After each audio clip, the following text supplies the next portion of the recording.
Salut à tous! Bonjour à tous! Alors, regardez, on a reçu plein de cadeaux. C'est Nico qui nous a offert plein de choses. On va regarder ensemble tout de suite. Qu'est-ce que c'est que ce truc là? Alors, tiens, regarde si tu veux ouvrir un cutter. On a quoi ici? On a un filtre Berkey Water System qui vient tout droit du Texas. Oh bah à mon avis, tu peux le mettre directement à la poubelle parce que ici, j'ai des petites billes de céramique et des bâtons de charbon qui, à mon avis, sont beaucoup plus efficaces. Regardez, ton truc, ça sert à rien, je pense. Ouais, mais regarde, moi je l'ai en version beaucoup plus grosse. Ouais, mais justement, c'est pas la taille qui compte, ça, mesdames, vous le savez très bien. Voilà. Comme quoi, faut pas se fier aux apparences. Et puis les petites billes de céramique, c'est, j'ai un ami qui en a et c'est extraordinaire. Ah bah, extraordinaire. Ah oui. Pareil. Hop, pareil, de ici, toute on en a façon. deux. Qu'est-ce que c'est Brita là? Ah, c'est la fameuse carafe. Bah je sais pas. On n'a pas ouvert le colis. Hop, ici. Alors, donc toujours plus de plastique hein, dans les emballages. La planète va mal. Il faut donc plus de plastique pour tous les cartons. Ah bah tiens, Brita c'est sans plastique. Hein. C'est écologique. Et qu'est-ce qu'on a derrière? Hop. Alors, donc ici... bah c'est joli, à mon époque, ça ressemblait pas à ça. Hein. T'en as déjà eu? Quand j'étais jeune, oui, il y a 20 ans quoi. Ma mère en avait acheté une, je me rappelle. Regardez cette belle carafe. Avec un système de filtration haut de gamme. Ici. Ça doit être la cartouche. Exactement. Là, donc après on range. Là, on a hop, des explications qui vont nous expliquer comment rester beau et jeune. Et donc ici, on a une gourde Oco. Ah, c'est pour Berkey. Ouais. C'est une gourde Oco, donc la fameuse gourde. Ah, c'est la gourde de la NASA. La gourde de la NASA, en effet. Eh oui. Qui vous permet de filtrer même votre urine. On va tester. Hop. On va faire pipi, fais voir. On peut peut-être l'ouvrir, vas-y, ouvre ça, moi je vais ouvrir ça. Qu'est-ce que c'est que ça? Comment ça s'ouvre? Donc encore plein de documentation. Hop.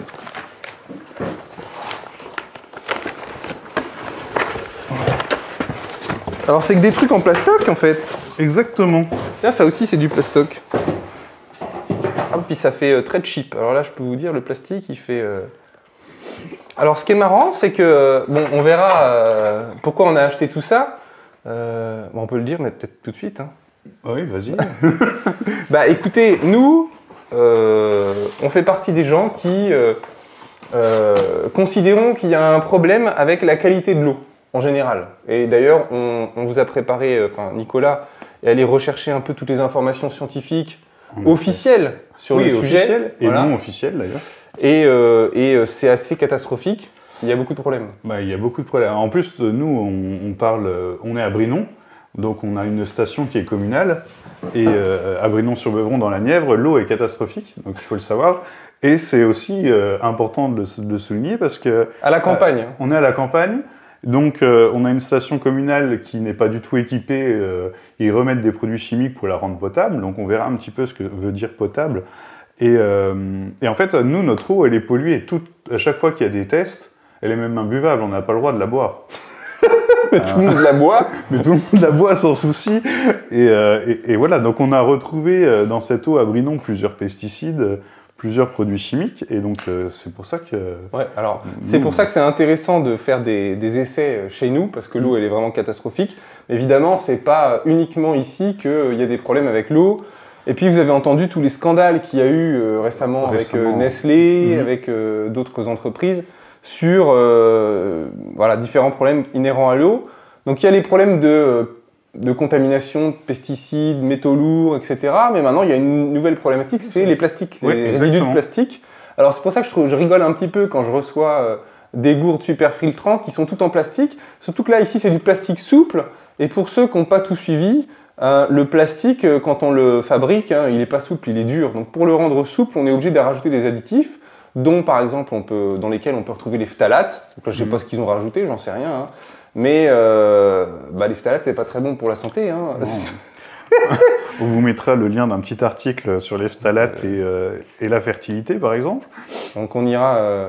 voilà, donc le but, en fait, c'est de savoir, parmi tous les modes de filtration qui existent, on s'est dit qu'il était temps qu'on sache la vérité. Parce qu'aujourd'hui, les vendeurs passent leur temps à nous expliquer que le nouveau mode de filtration qu'ils nous vendent, c'est le meilleur. Ils filent 99,999%, on peut faire caca dans sa gourde et on va ressortir de l'eau propre.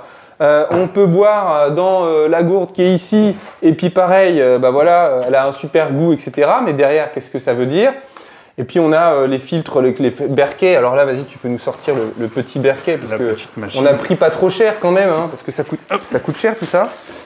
Donc ici, déjà, on est sur du mur, on est sur de l'inox hein, quand même. Hein. C'est déjà plus intéressant. Voilà.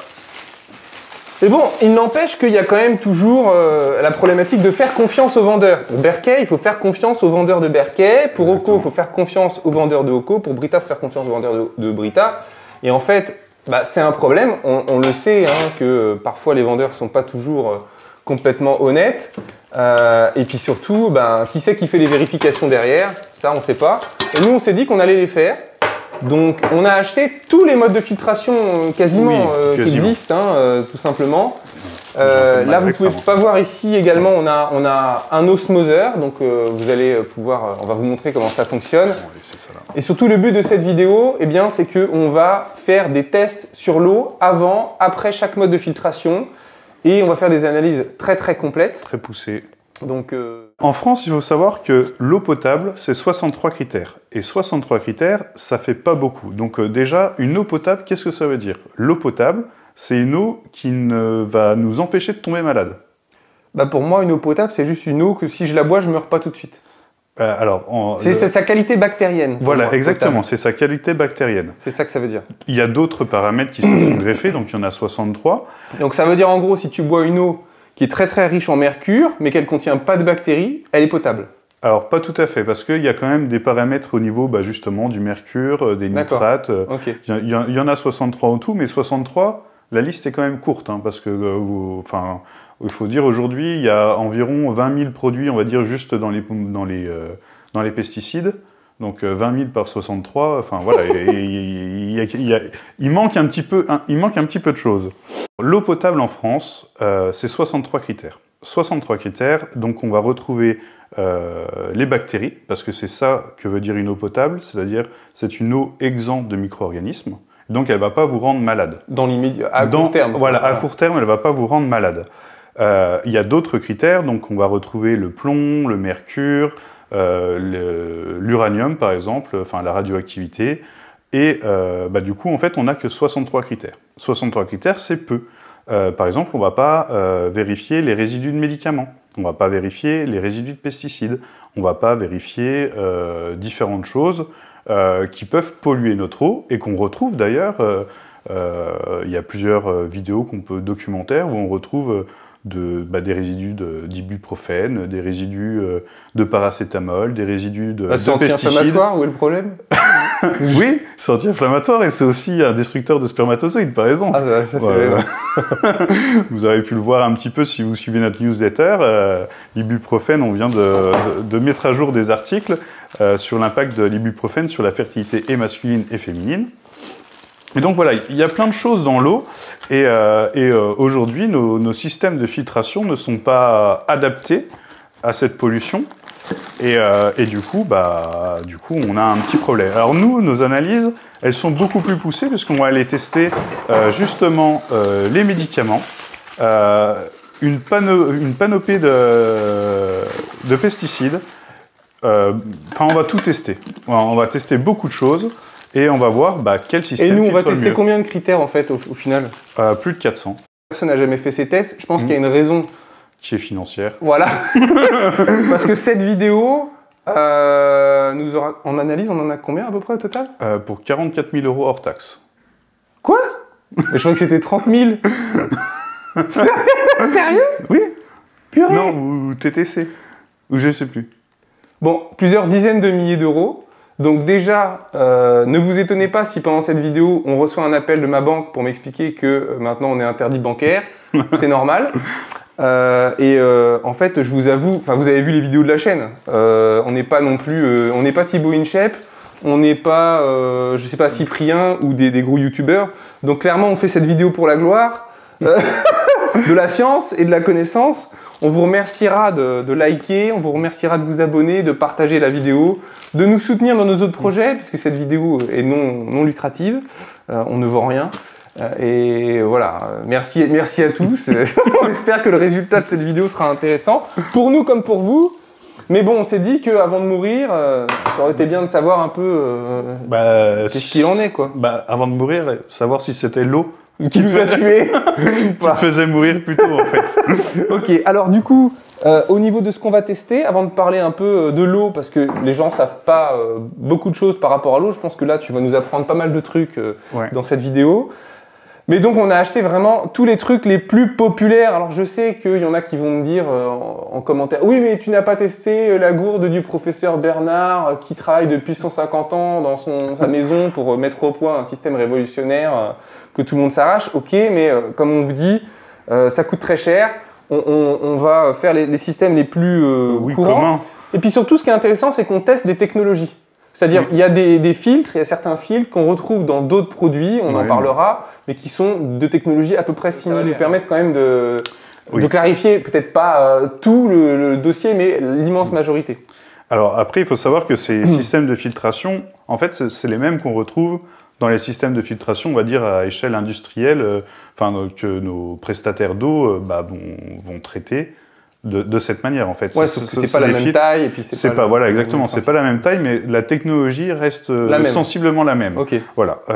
En fait, ici, nous, on a quasiment que des filtres physiques. Okay. Donc, en fait, ce sont des filtres qui vont venir filtrer au niveau moléculaire, voire plus petit. Enfin, au niveau moléculaire maximum, en fait, on va dire. Okay. Parce que, le meilleur système de filtration connu, c'est l'osmose. En théorie. C'est un peu ça qu'on va vérifier. Oui, voilà, c'est ça, en théorie. Est-ce que ça vaut le coup d'acheter un osmoseur, ou est-ce qu'on peut se contenter d'un Berkey, ou est-ce que finalement un Brita, en fait, ça filtre quand même bien par rapport au prix? C'est aussi ça qui est intéressant de savoir, quoi. Oui, parce qu'on va vous dire aussi les prix des différents systèmes de filtration. Ouais. Donc oui, en effet, tous ces filtres-là sont des filtres, on va dire, physiques, où en fait, comme, on va dire, un tamis, ou quand vous tamisez votre farine, en fait, vous allez enlever les plus gros morceaux. Et donc là, c'est exactement le même système. Mais ça existe des filtres pas physiques? Il y a des filtres chimiques. Ah, d'accord. Mais ça, ah oui, c'est avec des substances. Voilà, exactement. Et ici, on est sur la purification à l'ozone. Ok. Donc, mais bon, la purification à l'ozone étant un produit pas forcément très facile et peut-être cher, il n'y a pas de filtre à l'ozone. Au niveau industriel? Non, au niveau particulier. Ah, au niveau particulier. Au niveau dans les grosses usines, il y a un passage, on va dire, dans l'ozone qui va venir détruire tous les micro-organismes. En fait. Oui, il y a aussi parfois les filtrations par UV, dont on ne va pas parler ici. Donc là, le principe, c'est que la lumière du soleil, quand vous exposez de l'eau à la lumière du soleil, ça tue tout. Et donc, ça rend l'eau potable. Alors, j'en profite, c'est pas le sujet vraiment, mais il existe une société ou un mec, je sais plus exactement, j'avais travaillé dessus il y a longtemps, qui, pour les pays pauvres, a mis au point une sorte de grand jerrycan transparent qu'on remplit d'eau et qu'on laisse exposer au soleil pendant, je sais plus, 2 jours ou quelque chose comme ça. Et ça permet de tuer tous les micro-organismes et donc d'avoir de l'eau qui est potable. Ça ne veut pas dire qu'elle n'est pas polluée, donc les gens peuvent s'intoxiquer avec des pesticides, des métaux lourds, etc. Mais on parle de pays où il peut y avoir des grandes... pas d'eau du tout, en fait. Et donc, boire un petit peu, même pollué, c'est mieux pour ne pas mourir tout de suite. Et puis... Et voilà, donc ça c'est assez intéressant. Juste rapidement sur les différents systèmes, donc là, vous entendez, c'est pas des billes pour jouer à la récréation, c'est des billes de céramique, là, comme ça, donc ça on va le tester aussi. On va tester ici, donc le fameux charbon bichosant, c'est comme ça que ça s'appelle? Oui, c'est ça. Bichosant. On va tester la gourde Oco de la NASA. On va tester la gourde Brita de la France. On va tester Berkey des États-Unis. Oui, et Beckerfeld anglais. Et Beckerfeld, alors en changeant de filtre, en fait. Exactement, c'est le même système. Ça nous revenait moins cher, on n'allait pas acheter la deuxième truc. Voilà, exactement. On va juste interchanger. Et peut-être qu'on vous coupera un petit peu aussi un filtre voir l'intérieur. voir un petit peu ce qu'il y a dedans, en fait, tout simplement. Et alors, il y a Doulton également dont on avait parlé. Doulton, ça correspond à quoi? En fait, Berquet ou Doulton, c'est uniquement le récipient en inox. Ok. Et en fait, Berquet a son récipient en inox et son filtre, même marque. Et il y a Doulton et Beckerfeld. Donc Doulton fabrique le récipient en inox et British Beckerfeld le filtre. D'accord. Donc en gros, ils sont associés. Voilà. En gros, ça revient au même. On va voilà, tester ça. Exactement. Et on va tester. Donc là, vous le voyez pas. On va vous le montrer tout à l'heure, puisque c'est ce que on a chez nous, que j'ai dans ma maison et dans les locaux du laboratoire Unai. L'osmoseur que j'ai. Donc moi, j'ai acheté ça par conviction personnelle que c'était le meilleur système de filtration, mais j'ai pas fait de test comparatif à l'époque. Sur le truc, donc on va vérifier qu'est-ce qu'il en est réellement. Quoi. Et on va faire 2 analyses. Là, tu n'as pas changé le filtre depuis un moment, donc on va faire un test sur un filtre usagé. Ah, usagé, il a plus d'1 an, quoi. Donc normalement, ça change tous les 6 mois. Exactement. Et sur un filtre neuf. Ok, parfait. Donc on verra un petit peu on aura un peu de recul. On aura un petit peu de recul. Alors ne nous demandez pas de faire le même test de recul sur les autres systèmes, ou alors envoyez-nous 45 000 €. Là, on est OK. Et des filtres usagés. Mais bon, voilà, comme on vous dit, le but, c'est quand même de nous donner des grandes informations. Moi, je pense qu'un filtre nul, il est nul tout le temps. Voilà, on va avoir quand même de l'éclairage par rapport à tout ça. Qu'est-ce que tu peux nous expliquer avant qu'on passe directement aux analyses, qu'on vous montre aussi l'osmoseur, etc. Sur l'eau, qu'est-ce qu'on ne sait pas en France, en vérité? Parce que c'est vrai que, enfin, moi, très souvent, tu sais, je pense que, je ne sais pas si c'est par naïveté ou pas, mais il y a toujours des gens qui pensent, par exemple, un médicament, il est vendu en pharmacie, donc s'il est vendu, il n'est pas dangereux. Tu vois? Et l'eau, elle est disponible. Si on nous autorise à la boire, c'est qu'elle n'est pas dangereuse. Elle n'est pas si dangereuse. Peut-être qu'il y a des petits dangers, mais est-ce que c'est mauvais pour la santé? En fait, le problème, c'est que la loi stipule de vérifier 63 paramètres. Et que en fait, c'est les institutions qui font ces examens. Donc ça peut être la petite commune de par chez nous qui est Brinon. Et comme tu l'as souligné, c'est très cher. Donc ils ne vont pas s'amuser à aller faire des échantillonnages plus poussés, des analyses plus poussées, parce que 1, ça coûte cher, et 2, ça ne leur est pas demandé. Donc de toute façon, ils ne vont pas aller s'amuser à le faire, parce que c'est pas demandé sur un plan légal. Et du coup, ils ne vont pas le faire. Et est-ce qu'on a un peu des travaux, des études qui se sont intéressés à l'impact santé à long terme de ces consommations? Parce qu'en vérité, il y a des petites études on a des études sur les pesticides, on a des études sur les nanoplastiques.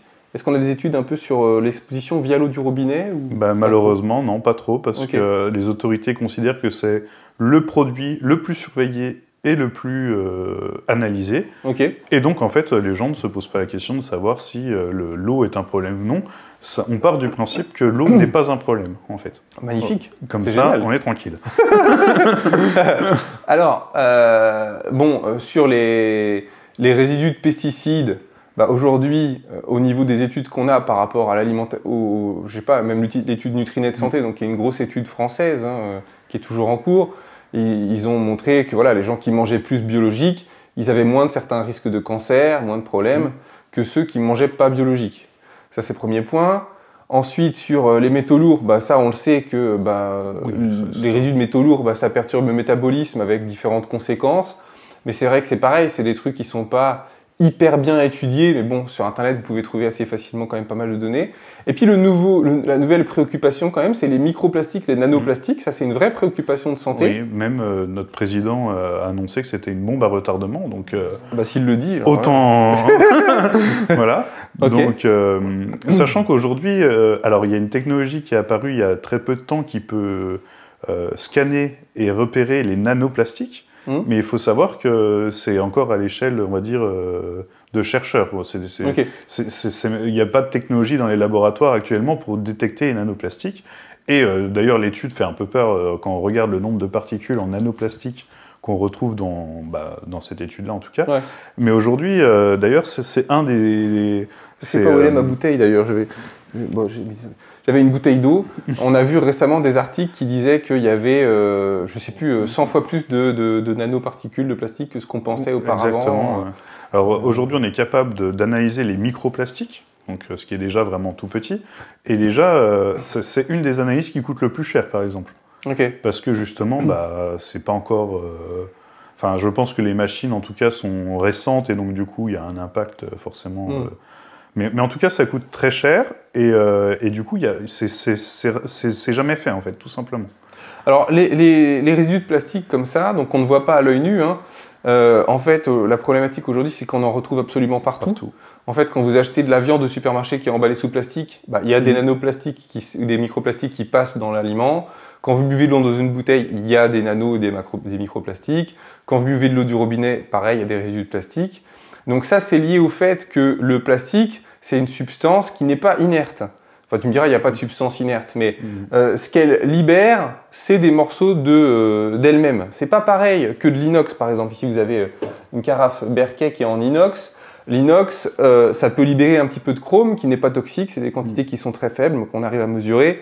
Mais c'est tout ce que ça libère. Ça libère pas des résidus toxiques ou de quoi que ce soit. Le plastique, à contrario, la particularité, c'est qu'à partir du moment où il est fabriqué, il vieillit, sans qu'on le voit forcément. Alors, on le voit en fait quand on s'en sert régulièrement, que ça change d'aspect, etc. Mais on n'a pas conscience à quel point, en fait, le plastique, c'est un objet jetable de façon générale. À partir du moment où on le fabrique, il vieillit de façon instantanée et il libère des microparticules, des nanoparticules. Il se désagrège, exactement. Donc ça, c'est inévitable. Donc par essence, acheter du plastique, c'est acheter un truc qui est déjà en train de vieillir, qui est de mauvaise qualité en fait. C'est inhérent en tout cas par rapport à la durée de vie du produit et l'utilisation qu'on en a, c'est vraiment aberrant. Et donc on en retrouve partout. Oui, et tu parlais de choses qu'on ne savait pas. Donc en fait, les analyses, elles sont aussi faites à la sortie des usines de traitement. Sauf que ce qui est intéressant, parce que tu parles de microplastique, c'est que de la conduite de cette sortie de traitement... Ah oui, les tuyaux d'eau, quoi. Voilà. Jusqu'à chez nous. Jusqu'à chez nous, c'est du PVC. Alors, pas tous, hein, je crois que c'est... Alors, pas tous. Tu avais un graphique, là. Oui, j'avais un graphique. Je ne sais pas si je l'ai mis, ou en tout cas, on le montrera, à l'écran. Mais en tout cas, c'est 44%, on va dire... du réseau qui est fait à partir de PVC. On retrouve 10% de la fonte, on retrouve des vieilles canalisations encore. Alors c'est pour une question de coût évidemment, hein, rassurez-vous, hein, c'est pas parce qu'ils ont décidé que les canalisations plastiques c'était formidable, c'est parce que ça coûte comme ça moins cher. Alors, tiens, je l'ai là le document là, excuse-moi. Mais ça coûte moins cher, oui et non, parce qu'en fait une canalisation en PVC, sa durée de vie c'est 30 à 40 ans.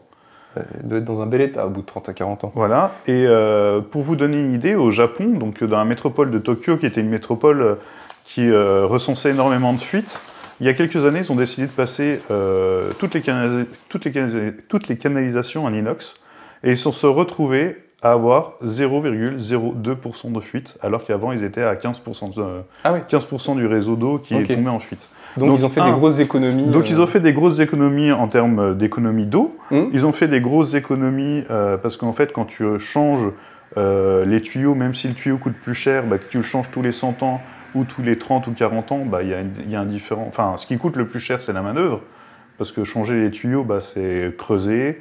L'inox aussi doit coûter cher. Hein. Oui, l'inox doit coûter cher. Ouais. Je ne sais pas la différence de prix entre un tuyau en PVC, un tuyau en inox. Beaucoup plus cher. Ouais, beaucoup plus cher, mais... Je sais pas, peut-être 100 fois plus cher ou quelque chose comme ça. Oui, mais la main-d'œuvre. Par rapport au coût du chantier. La main-d'œuvre. C'est lyonnais, ça. Écoute, ma foi, j'ai récupéré un petit accent. Mais oui, donc en fait, pour la même période, tu vas avoir faire 2,5 fois le coût de main-d'œuvre. Ok. Donc, mais bon, ça, c'est quand même, pour faire ce genre de truc, il faut quand même avoir une vision un peu à long terme, parce que là, c'est même 100 ans. Oui. Là, ici en France, nous, la plus grande vision politique, c'est à peu près 3-4 jours. Quand on est en forme, je veux dire. Tu vois, vraiment, le mec, il se lève, le député, il est au taquet, il se dit, bon, on va faire un grand projet pour la France, dans 2 jours, il y aura un truc. C'est à peu près ça. Hein. Oui, voilà, c'est ça. Donc, comme il faut remplacer les tuyaux qui sont cassés, parce qu'il y a quand même énormément de fuites dans le réseau français, faut pas se leurrer, Donc en fait, c'est une catastrophe économique parce qu'on perd de l'eau avec des tuyaux de mauvaise qualité. Voilà. Sachant que le climat aujourd'hui, c'est le sujet, on va dire. Non, mais on a la climatisation. Ah oui. Pas de problème. C'est le sujet, on va dire. On arrive là aujourd'hui, on est en avril. Dans un mois, on va nous dire il y a des pénuries d'eau dans toute la France. et malheureusement, il y a combien de litres Il y a combien de litres de millions de litres qui sont perdus, on va dire, dans la nature après traitement. Ouais. Et on va nous dire qu'il y a une pénurie d'eau. Donc il y a deux poids, deux mesures, on va dire, il y a deux dialogues différents. Ouais.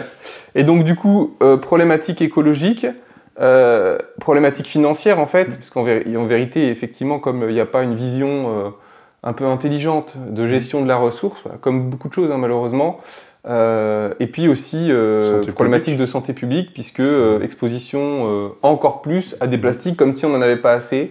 On s'en rajoute un petit peu.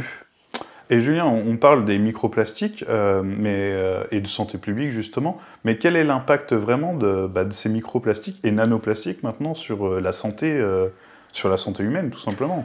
C'est un vrai problème parce que c'est un peu ce dont on parlait tout à l'heure, c'est que comme tout le monde est exposé, c'est très compliqué pour les chercheurs d'aller comparer la santé de gens qui ne sont pas exposés avec des gens qui sont exposés. Toi, c'est un peu comme, par exemple, je sais pas moi, certains vaccins, par exemple. Si tout le monde a fait le vaccin, comment est-ce que tu veux savoir à long terme s'il y a certains risques qui peuvent apparaître, voilà, si tout le monde l'a fait, tu vois, imaginons par exemple, je sais pas, si on rendait un vaccin obligatoire, un truc dingue, tu vois, et que tout le monde soit obligé de le faire, en fait, ça poserait des problèmes sur le long terme. Alors, il y a parfois des dissidents qui, du coup, sont utilisés dans les études pour faire des groupes de contrôle. Mais là, pour le vaccin, c'est plus facile. Il y a un groupe qui l'a fait, un groupe qui ne l'a pas fait. Pour les plastiques, c'est plus compliqué. Donc, ce qu'ils essayent de voir, c'est de comparer des groupes qui sont peu exposés avec des groupes qui sont très exposés, mais on ne trouve pas des gens qui ne sont pas exposés du tout. Donc, c'est quand même pour ça que c'est un très très gros problème. Enfin, moi, je trouve que c'est un très très gros problème de santé. C'est que quand on est au stade où on peut même plus trouver des gens qui ne sont pas exposés, c'est inquiétant. Puis là, on parle d'une échelle mondiale, c'est pas que, oui, en tout à France. fait. Oui. Ça veut dire que même dans les pays moins développés, avec moins de plastique, il y a quand même de la contamination. Depuis l'invention du plastique et l'explosion de son utilisation, de toute façon, il y en a partout dans le monde, donc tout il y a le même monde des îles composées de plastique dans la mer, qui font des surfaces hyper importantes. Alors vous irez, si vous le souhaitez, sur le lien en bas de la vidéo, donc sur notre site internet, qui fait une revue des données que l'on connaît aujourd'hui sur l'effet de cette exposition aux microplastiques, aux nanoplastiques. Alors je vous fais rapidement un petit résumé. Donc il y a des effets sur le système respiratoire, donc pulmonaire, de l'inflammation de bas grade dans l'organisme et du stress oxydatif, une exacerbation des allergies respiratoires, des problèmes au niveau digestif avec une augmentation de la perméabilité intestinale, un déséquilibre du microbiote, donc au niveau de l'équilibre bactérien, un effet inflammatoire sur l'intestin, donc qui pourrait peut-être contribuer à des pathologies inflammatoires de l'intestin, c'était un peu tout un ensemble. Et puis, on a parlé tout à l'heure, un effet sur la fonction reproductrice, la qualité des ovules et des spermatozoïdes, avec en plus un impact transgénérationnel, donc qui serait transmis à la descendance, c'est formidable. Peut-être aussi des risques neurologiques. Et puis, voilà, après on a des petites parenthèses. On n'en retrouve pas aussi dans le placenta de la femme enceinte? Si, on en retrouve partout. Donc, on a essayé de lister en dessous de l'article quelques conseils pour ceux qui veulent moins s'exposer. Mais bon, c'est vrai que c'est très très compliqué. Oui, et puis tu me demandais des choses qu'on ne savait pas sur l'eau. Je vais vous en apprendre une bonne. C'est que l'ANSES, donc l'Agence nationale de sécurité et de santé et de l'environnement, qui est là pour notre bien. Qui est là pour notre bien. Donc j'ai trouvé un documentaire, je vous mettrai le lien de la vidéo YouTube, où on voit un vice-président d'un grand agglomérat de traitement d'eau dans la région parisienne qui dit que l'ANSES, quand l'eau est non conforme, elle peut se réserver le droit d'augmenter les valeurs de normes. Et comme ça, hop, d'un coup de baguette magique, l'eau qui n'est plus conforme le redevient. Hop, comme ça, c'est miraculeux, il n'y a pas de souci. Et d'ailleurs, il y a de plus en plus en France de villages, de villes qui ont des problèmes d'eau non potable. Et malheureusement, bah, les gens sont informés Bah, ou pas informés. faut aller se déplacer en mairie la plupart Voilà, du exactement. temps pour lire les panneaux. Exactement. Donc j'espère que vous habitez à côté de votre mairie et que vous y passez quotidiennement Régulièrement. pour lire tous les papiers. Mais en tout cas, il n'y a pas un SMS qui vous dit attention Non, ouais. à partir de... Et l'eau n'est pas coupée évidemment aussi. Oui, hein. bien Ça, sûr. c'est quand même Et important. puis, il faut savoir que les analyses d'eau, elles sont pas faites tous les jours dans les petites stations de retraitement, elles sont faites tous les mois, tous les 2 mois. Et donc, si l'eau a été, on va dire, contaminée pendant 6 semaines, et juste 2 semaines après, on va dire, le dernier test, bah, pendant 6 semaines, vous avez bu de l'eau contaminée, et puis ensuite, au test, on révèle une non-conformité, et c'est à ce moment-là qu'on vous dit, ou qu'on vous dit pas, que l'eau a été contaminée. Ça me fait penser à une anecdote, c'était une personne âgée qui m'avait raconté ça dans le coin, qu'à une époque, les gens, quand ils faisaient de la peinture chez eux, en fait, après, pour le traitement du reste de peinture, bah, c'était le puits. On versait la peinture dans le puits. Voilà, comme ça, c'était traité. Donc, bon, voilà un peu le problème. Alors, ce qui est paradoxal, c'est que bah, nous, on a choisi de vivre à la campagne, justement, aussi pour éviter bah, toutes les pollutions. une certaine pollution, un certain stress, etc., qu'il peut y avoir en ville. Mais par contre, il faut savoir que pour l'eau, la plupart du temps à la campagne, l'eau est de moins bonne qualité qu'en ville. Alors j'imagine que ça tient à la qualité des stations d'épuration. Exactement, en fait c'est tout simplement en campagne, une station d'épuration, ouais.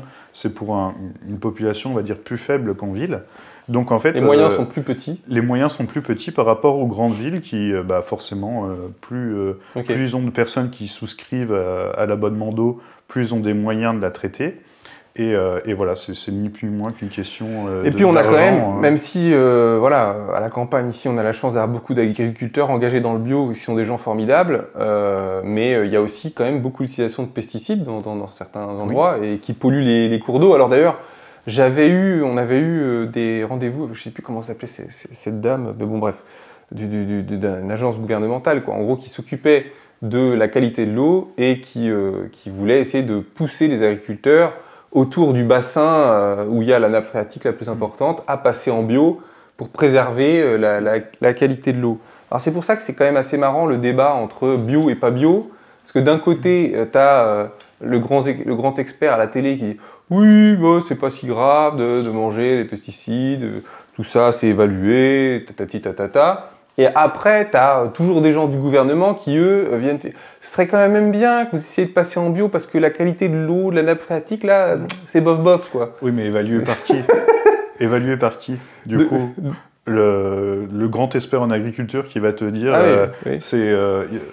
il achète le produit à une entreprise, sûrement une multinationale, qui a elle-même tester son pesticide et qui va dire bah, nous on n'a rien trouvé. Non mais donc voilà, bref, on vous fait pas un dessin, vous avez compris que c'était problématique. Alors Nicolas, moi je pense qu'avant qu'on passe aux analyses, ce serait bien que tu nous expliques un peu comment l'eau est rendue potable en France et puis ça nous permettra de comprendre un peu le fonctionnement peut-être des différents systèmes qu'il y a ici. Alors déjà il faut savoir qu'en France, l'eau est en circuit ouvert, c'est-à-dire qu'on va aller capter l'eau dans le milieu naturel. On va le traiter, ensuite ça va passer dans l'eau, on va dire dans le réseau d'eau où on va pouvoir la consommer. Une fois que l'eau a été consommée, elle va passer dans une usine de retraitement et remis en milieu naturel. Donc en fait c'est une boucle ouverte, on va prendre en amont et on va rejeter en aval et du coup on attend que le cycle de l'eau fasse son effet. Et voilà, ça marche comme ça. Il faut savoir que en Europe, c'est comme ça, mais dans certains États américains, et notamment en Californie, on marche sur un circuit fermé. C'est-à-dire que l'eau a été prélevée une fois dans le milieu naturel, et ensuite, l'eau qui est, on va dire, usagée, est retraitée et remise dans le circuit. Okay. Donc, elle est retraitée, donc du coup, ici, on parle d'osmose, en tout cas. En Californie, c'est osmosé. Oui, exactement. Incroyable. Et d'ailleurs, il y a des reportages où c'est très drôle, et ils vont vers les Américains, ils disent « Vous savez que vous buvez votre propre urine ». Donc voilà. Donc, en France, comment ça marche? Donc on va le capter en milieu naturel. Ça va passer par, une première fois par une grille, donc avec des surfaces de traitement plus ou moins gros qui vont enlever les bouteilles, les tessons, enfin les morceaux, on va dire, les plus gros. Les gros bouts de plastique. Voilà, les gros s'il y en bouts de a. plastique, les feuillages, les végétaux, tout Ok. ça. Donc ça, c'est une première partie qui est enlevée, donc plutôt de façon manuelle en fait. Ensuite, on va passer à un tamisage. Donc là, c'est toujours pareil, hein, c'est une grille qui est plus petite. Donc là, on va enlever tout ce qui est encore plus petit. Et ensuite, il y a ce qu'on appelle la flocculation. Donc on va utiliser un agent coagulant qui vont agglomérer les impuretés. Et pareil, on va dire une grille, on va venir enlever ces impuretés. Ah, elle tombe au fond, quoi. Au fond ou au-dessus, peu importe, en fonction, Ok. en fonction du produit utilisé. Ensuite, on va utiliser un filtre à sable. Donc l'eau va traverser du sable, et là, il y a une première filtration, on va dire, physique qui va se créer. Ensuite, on en parlait tout à l'heure, on va utiliser l'ozone, qui va venir détruire tout ce qui est, alors théoriquement, polluants chimiques, pesticides. Ah oui, parce que en fait, l'ozone, elle oxyde les molécules, Exactement. donc elle change leur structure pour devenir, en tout cas, différentes, quoi. Exactement. Ça crée des sous-produits. des Mais sous-produits. on peut avoir des sous-produits toxiques aussi. Exactement. Même plus toxiques, ça se pourrait. Oui, parce que certains produits, par exemple, à base de javel, créent des produits encore plus toxiques que la Ok. javel elle-même. Donc, Mais bon, au global, ça a tendance quand même à éliminer à éliminer certaines une bonne substances. partie. Oui. Ok. Donc, Et en les même temps, ça bactéries. tue tout ce qui est bactérien. Exactement. Ok. Ensuite, là, on est sur on va dire 95-96% des stations. Ça s'arrête à l'ozone, en fait. Ensuite, il y a l'ultrafiltration. Donc là, on rentre dans une filtration plus fine. Donc là, c'est encore une filtration physique, où là, on va utiliser du charbon actif, j'en charbon ai. végétal actif. J'en ai là. Ouais. Voilà, exactement. Et cette filtration-là va filtrer au micromètre, en fait, tout simplement. Et là, on est vraiment sur 95% des stations, elles s'arrêtent là. Ok. Et donc après, il y a la nanofiltration et l'osmose inverse qui vont filtrer encore 1000 fois plus, enfin en termes de taille. Ok. Donc là, quand l'ultrafiltration s'arrête au micromètre, la nanofiltration et l'osmose inverse s'arrêtent au 1 nanomètre. Donc là, il reste en gros que de l'eau en fait. Ok. En 99. Normalement, il est censé rester que de l'eau, que Voilà. des molécules d'eau. Normalement, il est resté. Enfin voilà. Et ça, il faut savoir que cette nanofiltration, cette osmose inverse, il n'y a que 3 stations en France qui sont capables de la faire. Ok. Et on sait c'est lesquelles? Oui, il y en a une autour de Paris, une en Bretagne et l'autre, je ne saurais plus le dire, mais voilà, il y en a que 3.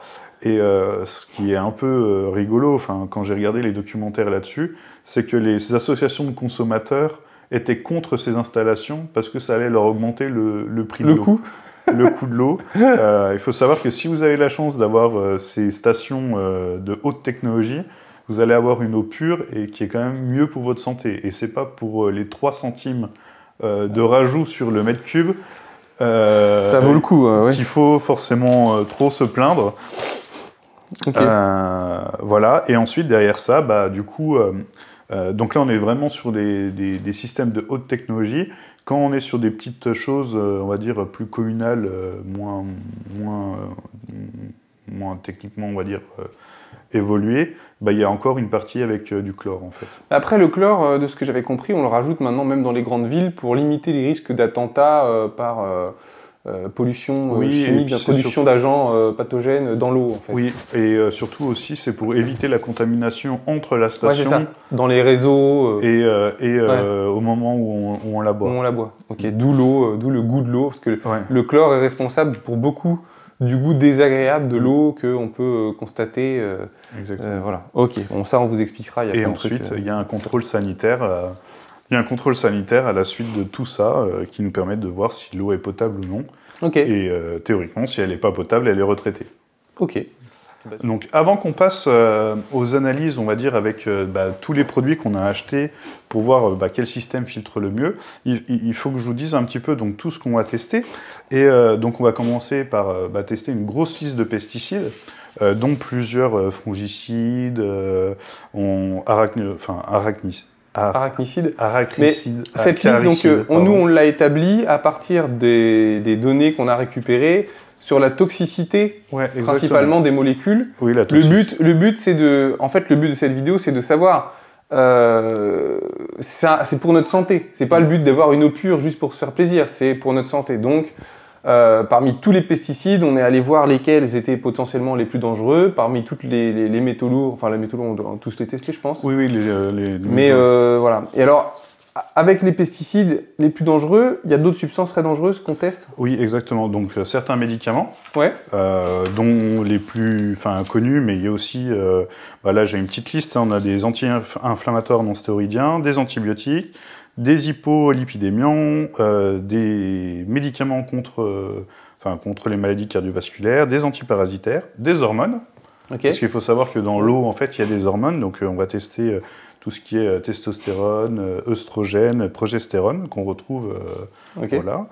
On retrouve aussi de la metformine, de la nicotine dans l'eau qu'on boit, de la codéine.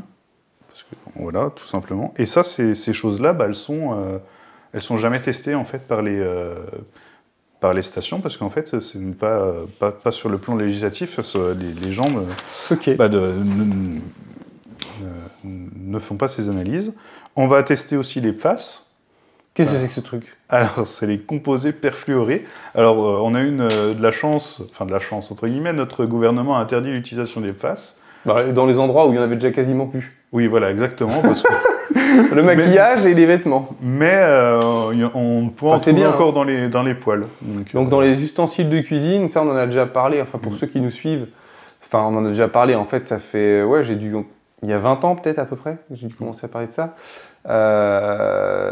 Donc tous ces ustensiles de cuisine qui sont vendus anti-adhérents, par définition, techniquement, aujourd'hui, le seul moyen de rendre anti-adhérent un ustensile de cuisine, c'est avec des produits dangereux. Donc les PFAS, après, ils ont plein de dérivés, en fait. C'est un peu le principe, c'est que quand il y a une molécule qui est interdite, c'est comme le bisphénol, hop, on fabrique un analogue, et on a les mêmes propriétés, mais c'est pas encore interdit, quoi. Du coup, c'est miraculeux. Et pourquoi, en fait, ces composés sont hyper utilisés en industrie? C'est qu'elles sont à la fois hydrophobes et lipophobes. Donc elles repoussent et l'eau et le gras. Et du coup, on comprend tout de suite pourquoi est-ce que c'est très dangereux pour l'environnement, ces substances-là, on les appelle les polluants éternels, parce qu'en fait, la raison pour laquelle la plupart des substances peuvent se dégrader dans l'environnement, je sais pas, le plastique, le carton, peu importe les substances, c'est parce qu'il y a une vie bactérienne dans la nature, et lorsqu'il y a une vie bactérienne et qu'il y a de l'humidité, la bactérie, ou les bactéries, certaines bactéries arrivent toujours à grignoter un tout petit peu de plastique, un tout petit peu de métal, de ceci, de cela, et à le transformer et à faire en sorte qu'il finisse par disparaître. Sauf que, en fait, comme les PFOS, là, ça repousse l'eau, en fait, il n'y a pas de bactérie qui peut se mettre dessus, et ça ne peut pas fermenter. C'est vraiment typiquement... comme on dit parfois, certaines personnes dans certains milieux disent oui, il y a par exemple, ils disent de l'eau, il y a de l'eau morte et il y a de l'eau vivante. Là, vraiment, typiquement, c'est des substances mortes, quoi. Ces trucs-là, c'est dramatique. Donc, évidemment, en plus, on ne sait pas les recycler. Hein. Quand vous amenez votre poêle à la déchetterie, elle n'est pas recyclée. Ces trucs-là, ça va dans l'environnement, en fait. Il n'y a pas d'autre endroit pour les traiter. Exactement. Et donc, c'est absolument dramatique. Donc, arrêtez de vouloir acheter des trucs anti-adhérents, prenez des choses qui collent, en inox, en fer, en fonte, peu importe, et mettez un peu de graisse en fait, un peu d'huile d'olive, un peu de beurre, un peu de graisse de coco, peu importe ce que vous voulez, mais au moins c'est quand même beaucoup mieux, aussi bien pour l'environnement, pour votre santé, et aussi pour votre porte-monnaie, parce qu'en réalité, tous ces revêtements, ils ont une durée de vie très limitée. Très limitée, un coup de couteau. C'est ça, il faut une petite rayure, et normalement, il ne faut plus l'utiliser. Alors évidemment, la plupart d'entre nous allons continuer à l'utiliser. J'en ai utilisé quand j'étais jeune, donc je sais de quoi je parle. J'étais étudiant, à 100 balles la poêle, machin, et puis à chaque fois, je mettais plus cher. Je me disais, ouais, là, cette fois-ci, c'est la bonne. Je vais acheter la bonne poêle qui va durer longtemps, et je ne vais pas être embêté. Et en fait, ça n'arrive jamais. Ça finit toujours par se dégrader et donc ça finit à la poubelle. Et alors il faut savoir qu'il y a un déni national, c'est-à-dire qu'il n'y a pas de normes en France sur les PFAS au niveau environnemental, au niveau des analyses d'eau ou des analyses d'air. Il n'y a pas de normes. Ah oui. Alors par exemple, il y a une usine à Pierre-Bénite, donc au sud de Lyon, qui produit des PFAS et il y a des associations qui ont fait des tests. Et ils ont retrouvé des taux de PFAS 20 000 ou 30 000 fois supérieurs à la norme des Pays-Bas, par exemple. Ok. Donc c'est vraiment un déni français. Ok. Et donc c'est vrai que c'est une petite avancée. On va pas parler dans cette vidéo des effets sur la santé parce qu'on va passer pour des complotistes. Vous tapez sur Internet, vous allez chercher sur Internet, vous allez voir, il y a plein d'articles. Je pense même sur le site, hein, sur julienvenesson.fr, il doit peut-être y en avoir un ou deux. Quelques-uns. Ouais. En tout cas, à voir. Sinon, ailleurs, il y en a plein. Et vous pourrez aller voir à quel point c'est réjouissant. Et avec ça, donc une autre catégorie aussi, les solvants. On retrouve aussi du 1,4-dioxane, par exemple, dans l'eau, en fait, tout simplement. Donc, on devait retrouver dans les peintures, les solvants. Oui, voilà, c'est ça. Donc, c'est toujours intéressant de boire de la peinture, on va dire. Ok. Bon, bah, j'ai hâte de voir tout ça. À tout de suite, alors. Donc, deuxième partie de cette vidéo qui va se faire en plusieurs temps. Ah oui, plusieurs temps, en effet. On vous a présenté ce qu'on a donc acheté. Et là, on est en train de commencer à faire des rinçages. Exactement. Et des remplissages.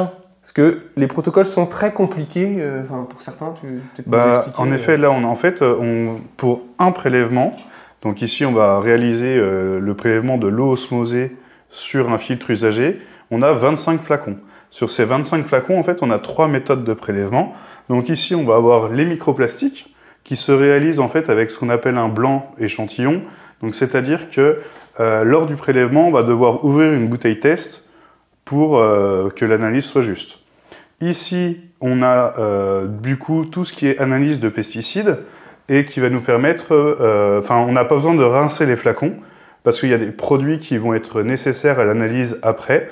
Et ensuite, on a énormément de flacons ici et là, on a dû les rincer, ce que j'ai fait du coup pendant un certain temps, du coup une quinzaine de flacons pour toutes les autres analyses. Ok, donc en fait, les flacons, pour la plupart des analyses, sont en plastique, donc ils libèrent des microplastiques. Exactement. Donc on ne mesure pas les microplastiques dedans, on mesure le microplastique dans du verre. Exactement. Ouais. Ok. Donc évidemment, on va faire une vidéo. Là, cette partie va être très accélérée parce qu'en fait, juste le rinçage pour une analyse prend à peu près entre 1h30 et 2h. Voilà, exactement. À peu près, donc ensuite, il faut remplir et il faut répéter ça sur toutes les mesures. Exactement. Ouais. On va faire donc un échantillon sur l'eau du robinet et on va tester 8 systèmes de filtration. Alors, juste pour info, ce qu'on a fait aussi pour être un peu en simple aveugle au niveau des analyses, c'est que le laboratoire donc, qui fait toutes ces analyses nous a préparé, en fait, nous a numéroté, on va dire, des flacons qui correspondent à chaque analyse. À chaque analyse. Donc lui, il a noté, par exemple, le numéro 1, c'est l'analyse de l'eau osmosée. Le numéro 2, c'est l'analyse de la carafe Brita, etc. Nous, ce qu'on fait pour être certain qu'il n'y ait pas de biais, voilà, c'est qu'on a interverti les numéros sans que la personne qui fait les analyses le sache. Donc on a une autre liste qu'on a recréée aléatoire par rapport aux numéros. C'est-à-dire que pour eux, le 1, c'est l'osmosée, mais en fait, pour nous, c'est autre chose. Et tout est changé, ce qui nous permettra ensuite, quand on sait jamais. Voilà. Je sais pas si le mec qui fait les analyses, il se disait on va rajouter du pipi dans une eau qu'il aime pas. Non mais on sait jamais. Qu'il a des parts chez Brita. Voilà. Bon, alors ça fausserait les résultats de notre analyse, mais bon, on s'est dit que c'était bien pour le fun. Pour l'exactitude scientifique. C'est ça. Voilà, qu'est-ce qu'on peut dire d'autre? Eh ben, on va commencer avec les prélèvements. On peut dire que dans la troisième partie, du coup, on analysera les 9 échantillons, enfin les résultats des 9 échantillons, et voilà. Ouais, voilà, donc là, on va vous montrer un tout petit peu des remplissages, mais surtout, ce qui va être intéressant, après, c'est les résultats. On vous montrera les analyses complètes, etc. Voilà. À tout de suite. Donc là, on va faire cette analyse sur les microplastiques. Donc comme c'est annoncé dans les consignes de test, le but du jeu c'est d'avoir donc un blanc qui va être ouvert lors du moment du prélèvement. Et là, hop, on va... Pourquoi il faut qu'il soit ouvert lors du moment du prélèvement? Ah, je sais pas, moi je suis les consignes. C'est des chamans qui ont créé les tests. Au tarif du prélèvement, il vaut mieux suivre les consignes. Donc voilà. Donc l'échantillon blanc est ouvert à côté du prélèvement. Mais il sera vide? Non, il est déjà plein. Ah, c'est ça. Ah oui, il sert à faire un contrôle. En fait, il est ouvert parce qu'il devait y avoir une opercule de... Il y a de l'aluminium. En fait. Il y a de l'aluminium. Okay. Donc après, il va falloir refaire pareil. Il va falloir remettre de l'aluminium dessus pour sceller les bouchons. Et là, on est en train de voir si, avec notre filtre osmosé qui a maintenant en fait, à peu près plus d'1 an, c'est ça? C'est un peu le problème, c'est que les microplastiques, la raison pour laquelle ils font ça, comme il y en a partout dans l'environnement, en fait, on ne peut pas trouver une eau de test qui n'en a pas. Ouais, donc, exactement. on prend une eau référence. Exactement. Et on va faire une comparaison. Exactement. Hop, et 2 cm en dessous du bouchon, on est pas mal. Donc maintenant, on récupère un petit peu d'aluminium, comme c'était annoncé dans la consigne. Hop, on le met ici. Hop, et on vient fermer. Et voilà, le tour est joué. Donc on a notre premier échantillon sur les microplastiques qui est réalisé. Et donc maintenant, on a encore 24 autres flacons à faire. Et comme vous pouvez le constater, donc on n'a peut-être pas encore fait les avantages et inconvénients de tous les systèmes de filtration, mais l'osmose a un petit inconvénient, c'est que le débit d'eau est quand même plutôt faible. Et voilà. Ok. Tu peux nous montrer l'osmoseur, Franck? Oui, là. Parce que t'es devant, là. Attention, tu vas casser la porte. Alors donc, c'est un osmoseur de marque BWT qu'on a acheté. Hein. Oui. C'est le leader européen des traitements de l'eau, mais bon, des osmoseurs aussi. Donc, il y a 5 cartouches. Donc là, on va les changer, puisque dans l'analyse précédente, on a fait l'osmoseur sans changement de cartouche. En fait, on les avait pas changés depuis que tu avais installé. Oui. Et tu l'as installé il y a combien de temps? 2 ans. 2 ans. 2 ans. Donc normalement, c'est tous les 6 mois, je crois, qu'ils recommandent de changer le filtre. Après, si c'est une entreprise, donc même si on est nombreux, je pense que le volume d'utilisation, ça doit être à peu près comme une famille moyenne, on va dire. Et donc, du coup, ça fait un bon test parce que ça nous permettra de voir si, quand les filtres sont usés, est-ce que l'eau devient vraiment de mauvaise qualité ou pas. Exactement. Voilà, ça y est, on est de retour pour les analyses, les résultats des analyses. Donc, 15 ans se sont écoulés entre la première partie de la vidéo et la deuxième partie. Donc, tu es devenu grand-père entre-temps. Oui, exactement. Et donc, non, mais ça a été très long. Et puis, on a eu des problématiques sur les résultats des analyses. Exactement. Le laboratoire, en fait, a trouvé des soucis avec certains systèmes de filtration où, en fait, on a voulu tester, vous savez, les microplastiques.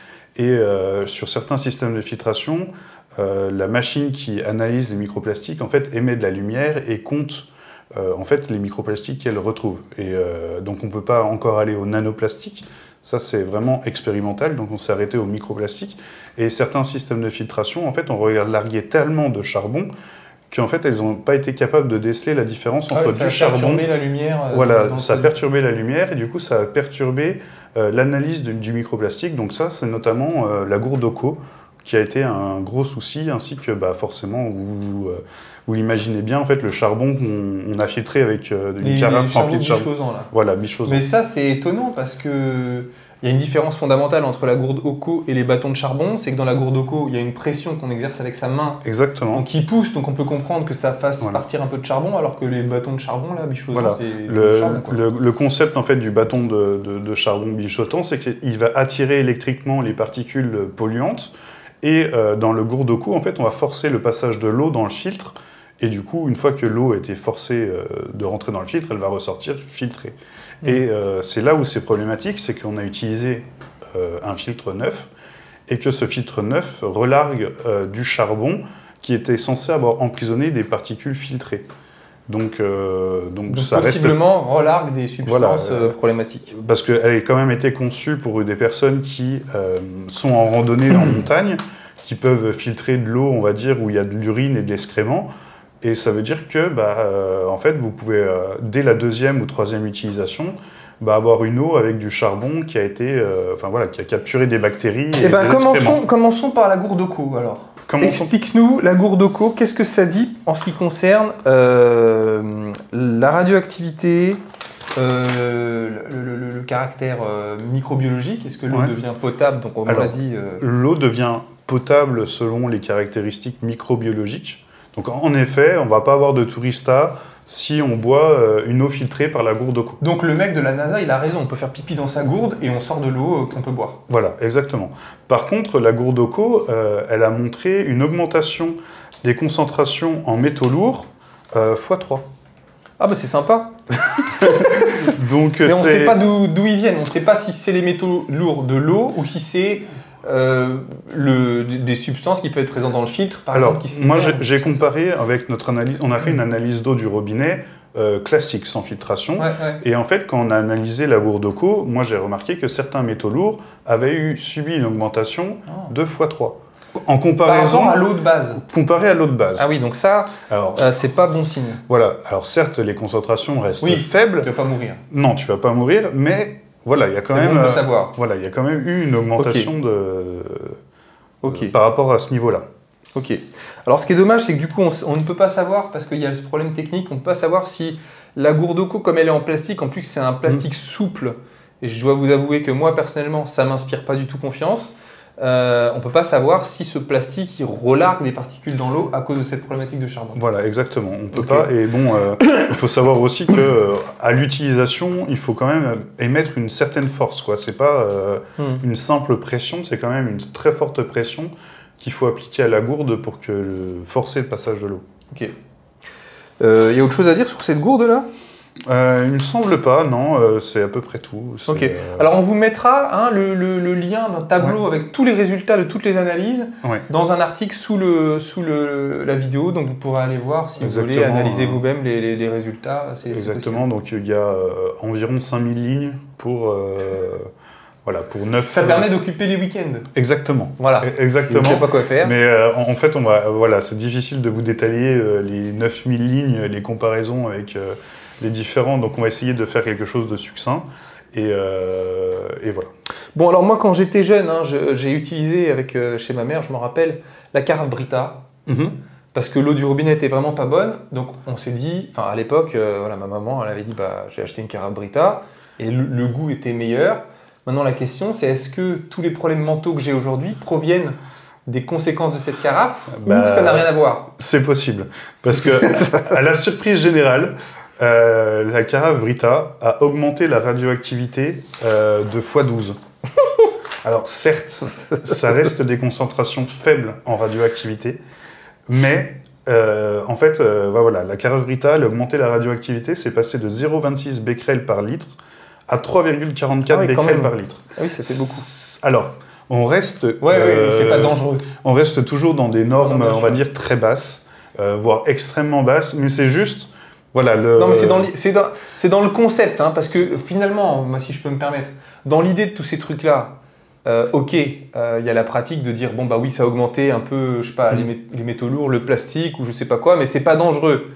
Mais moi, au-delà de ça, ce qui me pose problème, c'est l'aspect marketing commercial, l'aspect je paye pour quelque chose, en plus qui a un rapport avec ma santé. Et puis aujourd'hui, le problème, c'est que tout est un peu comme ça. C'est-à-dire qu'on me dit, en gros, en fait, vous pouvez manger un petit peu de fruits et légumes avec des pesticides, parce que c'est des petites quantités, mais pas trop.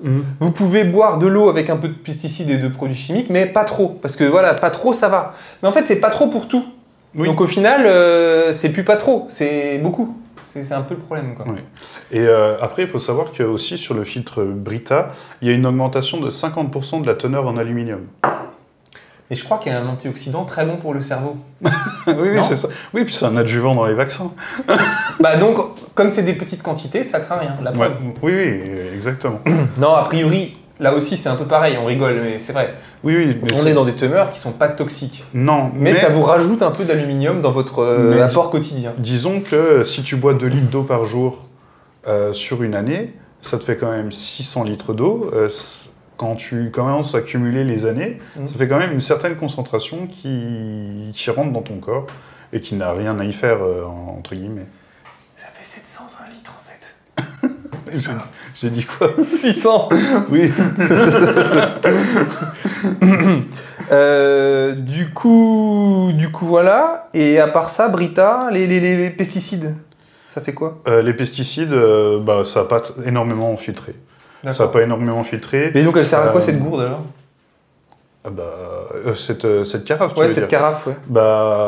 Bah, pas grand-chose, entre guillemets. Elle enlève quand même le chlore et ce genre de choses, donc c'est ce qui est responsable du goût. C'est ça qui fait que le goût, il est meilleur. Mais après, c'est toujours pareil. On a mis quand même du temps à faire, on va dire, les prélèvements d'eau, et le chlore s'évapore c'est volatile, aussi. En fait. Ouais, c'est volatile. Oui, donc en fait... Donc on ne sait pas si c'est le chlore, si c'est la carafe qui élimine le chlore, ou si c'est nous, en fait, dans notre, on va dire, réalisation de la mesure. Oui, mais bon, ça c'est comme tout le monde, c'est-à-dire que ça, on en a déjà parlé. Chez vous, si vous voulez éliminer le goût désagréable du chlore dans l'eau du robinet, vous mettez l'eau dans une carafe d'eau, vous la laissez à température ambiante quelques heures avant de la consommer. Et s'il reste encore du goût, une autre stratégie, c'est de mettre la carafe dans un réfrigérateur, parce que le froid va accélérer ce processus de libération. Mais après, on a retrouvé de l'arsenic dans l'eau du robinet à Brinon. Brita, par exemple, n'a rien filtré du tout en arsenic. Voilà, les concentrations restent identiques en arsenic. Et d'ailleurs, l'arsenic, il y a juste donc, les systèmes de filtration par gravité et l'osmoseur qui ont réduit les teneurs en arsenic. Ok. Donc pour ça, on vous met tout de suite un graphique à l'écran qui permet de comprendre un peu cette histoire de filtration. Puisque, tu veux expliquer peut-être? Oui, chaque système de filtration a une filtration théorique. Pour donner une idée, en fait, les filtres à charbon filtrent au micromètre, c'est-à-dire à 1 10 puissance moins 6 mètres, et les systèmes à osmoseur jusqu'au nanomètre. Donc en fait, on a différents systèmes de filtration qui vont avoir une précision de filtration qui va dépendre de la technologie utilisée. Donc, ce qui veut dire que de base, on pouvait savoir sur le plan théorique qu'une gourde comme Brita n'allait pas filtrer grand-chose. Voilà, exactement. Et de base, sur le plan théorique, les filtres comme Berkey ou les osmoseurs sont supérieurs aux autres. Voilà. Parce qu'ils filtrent des tailles de particules plus petites. En gros, pour les systèmes de filtration par gravité, on est sur l'ordre de 1 10 puissance moins 7 mètres, alors que le charbon, on va se retrouver entre 10 puissance moins 5, 10 puissance moins 6. Donc c'est 100 fois, voire 1000 fois moins fin comme filtration. Alors attention, parce que tu parles de charbon, tu parles par exemple de charbon dans lequel l'eau elle passe. Exactement, comme au CO. Donc là on peut en venir à nos fameux bâtons de charbon. Oui, alors là les bateaux de charbon, ça n'a pas filtré grand-chose. Voilà, pas grand-chose, ça a filtré quoi ou rien?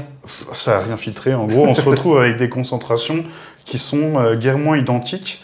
Et on a même retrouvé du plomb en plus dans le système de filtration du charbon binchotant. Donc probablement qui vient de la méthode de production du produit, l'origine de la matière première, on ne sait pas trop, mais il ne vient pas de l'eau. Voilà, exactement. Il y a quasiment pas de plomb dans l'eau du robinet à Brinon. Okay.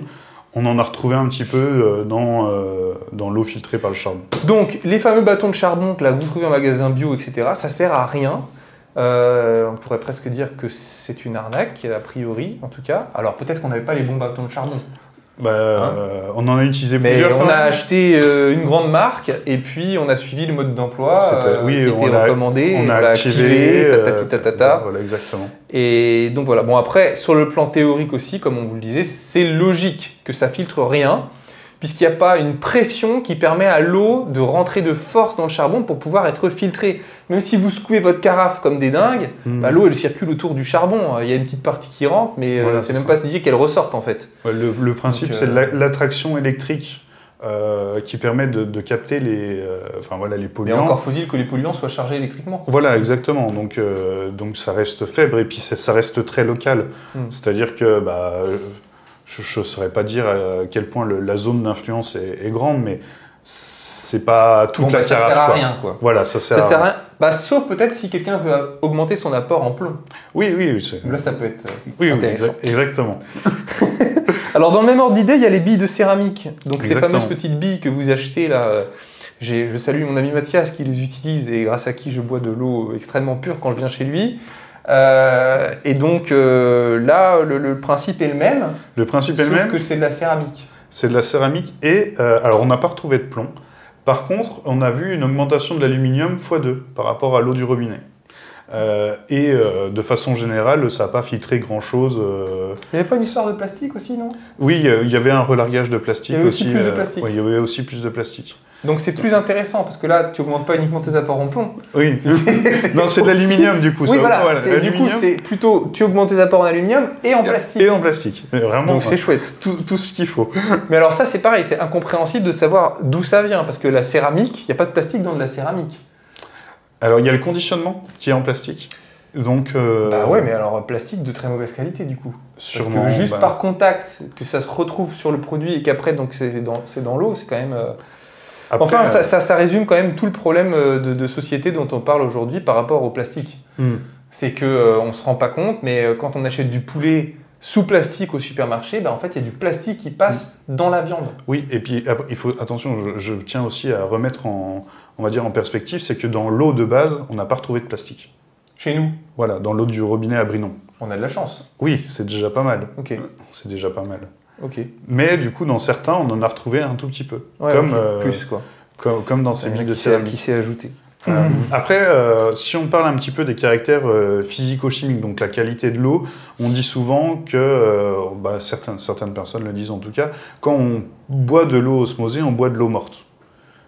Parce qu'on la dénature. Elle est trop filtrée. Elle est trop filtrée, il n'y a plus de calcium, il n'y a plus ces choses-là. Alors il faut savoir qu'en effet, sur les nitrates, sulfates et chlorures, seul l'osmoseur a permis une réduction significative des nitrates. Ok. Donc voilà, ça c'est bon, une chose. alors, je précise que les nitrates ne sont pas toxiques pour la santé, voire même bénéfiques pour la santé. Je sais que ce n'est pas l'information dominante, mais si vous allez sur le site, vous verrez, il y a des articles par rapport à ça. Avec l'âge, on peut tendance à avoir un déficit en nitrates, et les nitrates qu'on trouve dans les végétaux, qui sont les mêmes que dans l'eau, peuvent être bons pour la santé. Il y a une problématique avec les nitrates des charcuteries, où les effets sont différents, et il y a une problématique des nitrates pour les bébés, où là, leur métabolisme des nitrates n'est pas bon, ça peut provoquer une asphyxie des tissus, le syndrome du bébé bleu, ça s'appelle. Bon, c'est quand même relativement rare, mais bon, ça peut arriver, effectivement, il ne faut pas donner de nœuds trop riches en nitrates à des enfants, sinon, personnellement, pour moi, c'est plus un avantage d'avoir un peu de nitrate dans son eau. Mais bon. Oui. Après, si on parle du calcium, parce que c'est ça qui est beaucoup décrié chez les personnes qui ne recommandent pas l'osmoseur, donc pour le calcium, l'eau de Brinon contenait 127 mg de calcium à l'état naturel. Par litre. Par litre. L'osmoseur a réduit cette teneur à 6,62 mg par litre. Donc, bon, certes, c'est une réduction significative. La carafe Brita a réduit à 60,4 mg par litre. Oh, ça file quand même du calcium. Ça file du calcium, oui. Et le filtre Berquet a, lui, réduit à 82 mg par litre. Pour les autres systèmes, les concentrations sont restées quasiment similaires à l'eau non filtrée. Ok. Donc mais là, tu commences déjà à nous vendre l'osmoseur, en fait. Un petit peu, en tout cas, même quand on regarde les analyses, alors on a fait 2 analyses avec l'osmoseur, c'est-à-dire un filtre usagé et un filtre neuf. Alors oui, il y a une différence qui peut être significative sur certaines choses avec le filtre usagé. Comme c'était surtout sur les nitrates, les calciums, etc. Il y a un tout petit peu plus de calcium qui passe. De minéraux. Voilà, de minéraux qui passent avec. Le filtre usagé, je précise, le filtre il avait 2 ans. Oui. Donc très usagé par rapport aux recommandations théoriques qui sont de changer ces filtres tous les 6 mois. Mais c'était un peu l'objectif aussi. Donc c'est ce qui est intéressant, qu'on s'est rendu compte pour l'osmoseur. C'est que en fait ça sert à rien de changer son filtre tous les 6 mois. Non, à rien du tout. Non. Alors après ça peut servir en fonction de l'utilisation, mais une utilisation on va dire normale. Dans les locaux d'une société voilà, où on était au moins 6 à utiliser quotidiennement. Oui. Quoi. C'est ça. Et il faut savoir aussi que l'eau de Brinon est quand même une eau relativement polluée, donc il y a quand même plus de choses à filtrer. Mais voilà, l'osmoseur ça reste le système qui. Mais les plastiques dans l'osmoseur, alors, ça donne quoi? Comme on n'en avait pas trouvé dans l'eau du robinet, oui, d'accord. On n'a pas pu faire de... Enfin, il n'y avait pas de différence entre les deux, en fait. Donc, malgré toutes nos ressources, du coup, on ne pourra pas vous dire si le filtre Berquet ou si l'osmoseur filtre les plastiques de façon efficace. Sur le plan pratique. Voilà, sur le plan pratique, on ne peut pas l'affirmer. Par contre, de façon théorique, si le calcium, qui est quand même une molécule, on va dire, très petite, a été autant filtré, tout ce qui va être de l'ordre du micro et du nanoplastique va être filtré par l'osmoseur. Même nanoplastique, tu penses? Même en théorie. Alors, la membrane osmotique, elle filtre jusqu'au nanomètre. Okay. Donc, en fait, tout ce qui va être plus grand que 1 nanomètre, ça va être filtré. Okay. Donc, ça va être vraiment du... S'il y a du plastique qui passe, ça va être vraiment du plastique très, très fin. Ça se trouve, c'est le plus dangereux. C'est possible. En fait, on n'en sait rien aujourd'hui.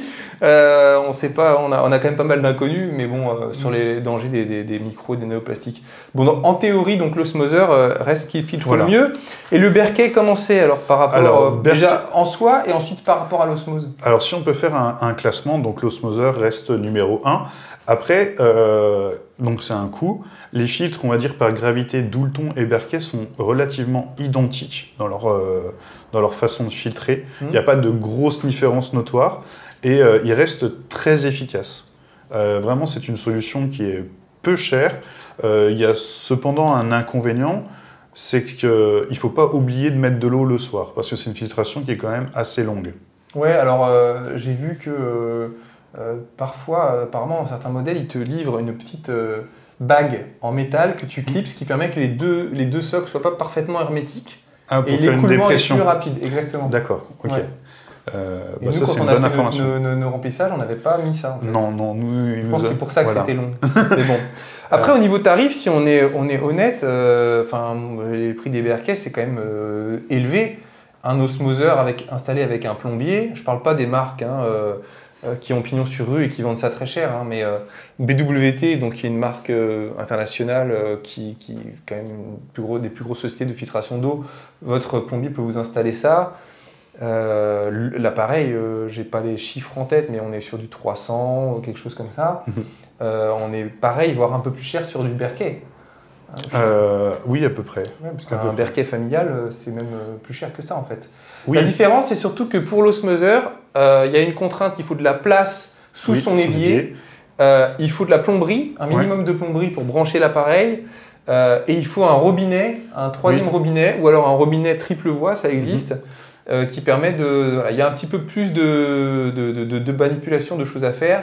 C'est vrai que par exemple, si on est dans un appartement en location, dans une grande ville par exemple, le Berkey est pratique. Oui. Tu vois, parce que tu n'as pas besoin de la plomberie, tu ne te casses pas la tête, et puis quand tu pars, tu emmènes ton Berkey avec toi.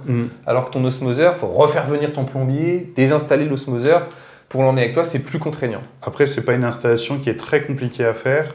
Mais voilà. Après, il faut aussi savoir que l'eau a besoin d'une certaine pression pour que la membrane puisse filtrer.